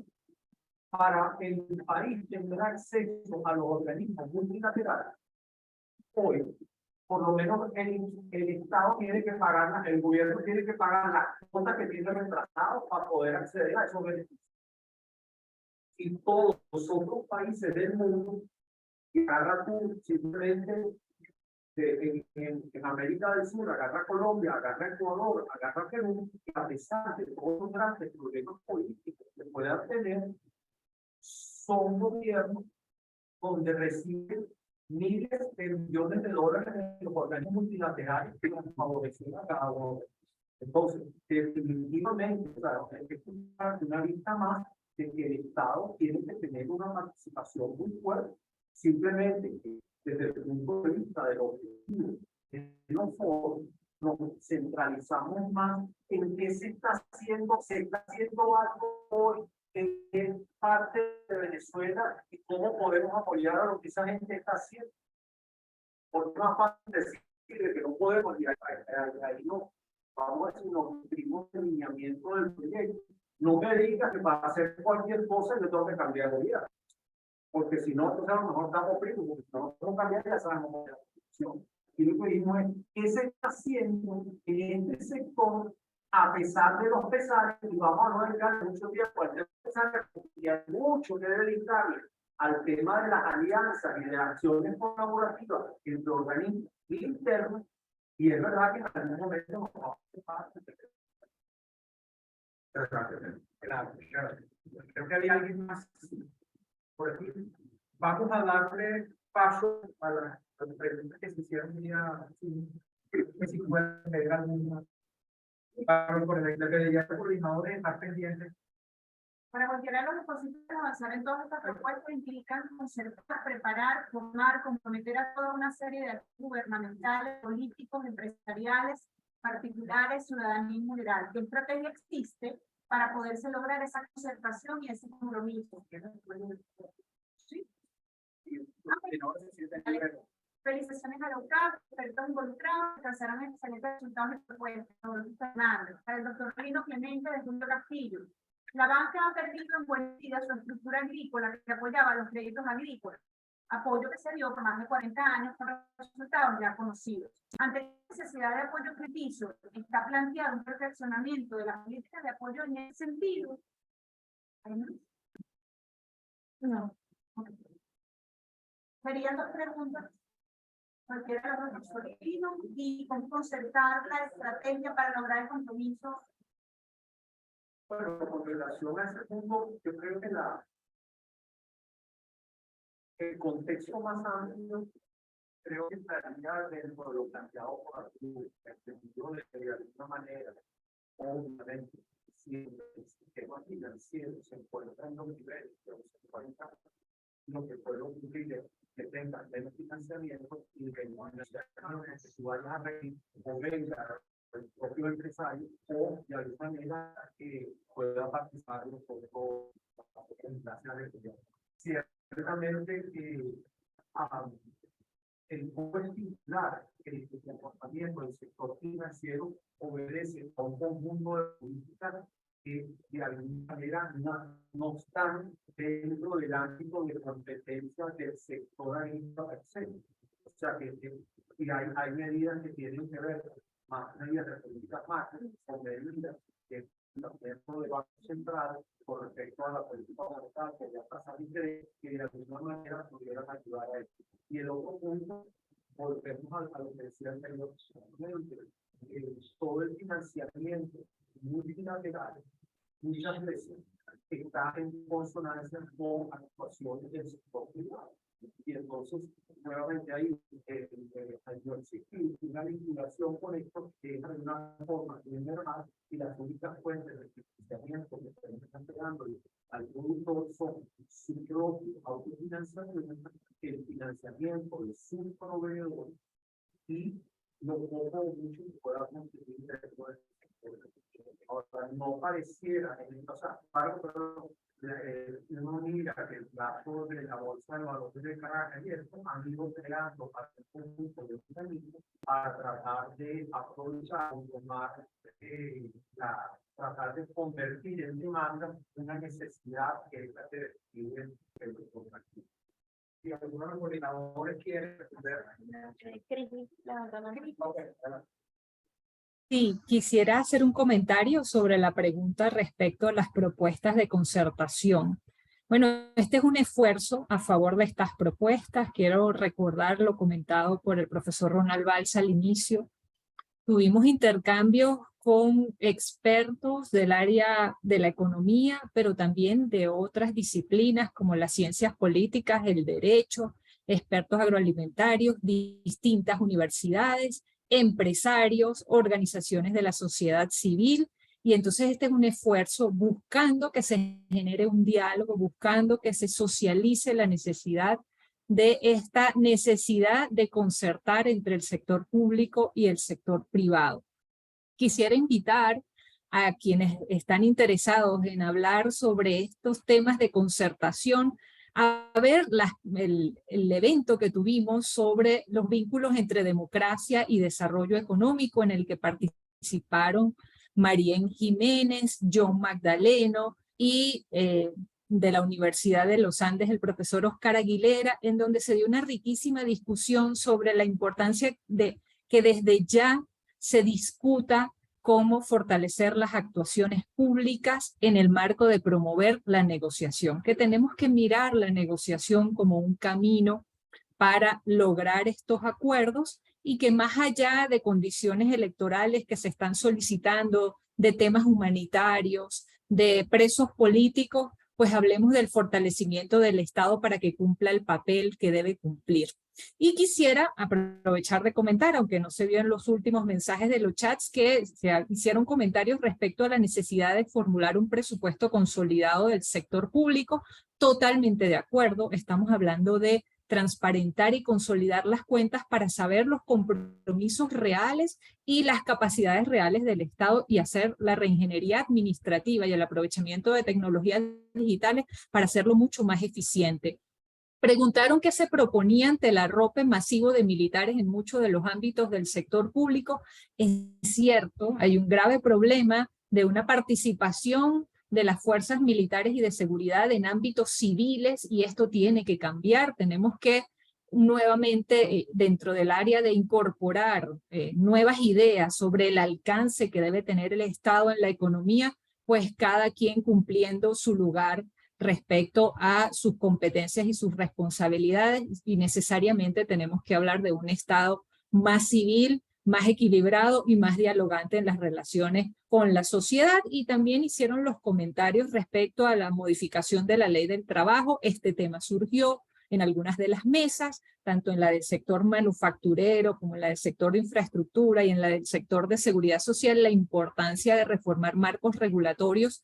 Ahora mismo entendemos que la ley del trabajo pues, es una ley creada en el contexto de personas que ya tienen trabajo y no de personas que aspiran a participar en el mercado laboral, pues un mercado laboral formal muy restringido que necesita espacios para crecer sin excesivas cargas fiscales y sin excesivos controles y regulaciones que impiden que surjan nuevas ofertas de trabajo. Se comentó también que hay más de 5 millones de empleados públicos, pues eso es lo que nos dice la ley de presupuesto, filtrada porque no tenemos acceso a los documentos presupuestarios desde el año 2016, entonces tenemos que pensar, como se comentó, pues en la reingeniería del Estado, en repensar su tamaño y sus alcances, considerando la importancia de que se ocupe de fortalecer capacidades y de ambientes habilitantes para la actividad económica innovadora, para la protección del ambiente y la garantía de derechos humanos. Gracias. Por el nombre de la Universidad Católica Andrés Bello, de la Fundación Corra de Nápoles, queremos dar las gracias a las personas que están conectadas, a Duvaldo Oliveros, Cristi Rangel, por estar allí y permanecer. Gracias a ustedes por acompañarnos el día de hoy, a las autoridades representantes que nos acompañan y los invitamos a que compartan con nosotros un pequeño recreo, ya sería tipo brunch, almuerzo, tarde para gratificar. Gracias a todos por estar aquí.